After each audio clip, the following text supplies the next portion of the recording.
ଜୟରାମ ବାବୁଙ୍କର କଥା ଶୁଣୁଥିଲି ଯେ ସେ କହୁଥିଲେ ଯେତେବେଳେ ବିଜେପି ଦଳ ହୁଇସେଲ ମାରବା ବିଜେଡି ଦଳ ସରିଯିବା।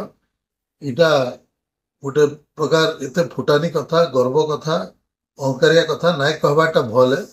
କାରଣ ଗୋଟେ ଦଳକେ ସାରବା एकमात्र यदि किए अछन बोले जनता जनार्दन अछन, लोक माने सारी पारबे, भोटर माने गोटे दल के सारी पारबे। केनी दल बा नेता गोटे दल के सारी नाई पारे।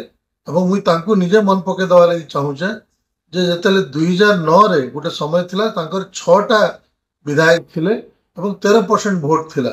आ सेते बेले तो माने ओडिसा रे तृतीय स्थान रे थिले, कांग्रेस पछरे भी थिले। तो हेते बेले आमे केबे नाई कोई बीजेडी दल केबे नाई कोई कि तमे बीजेपी दल ने सरी जवा बोली।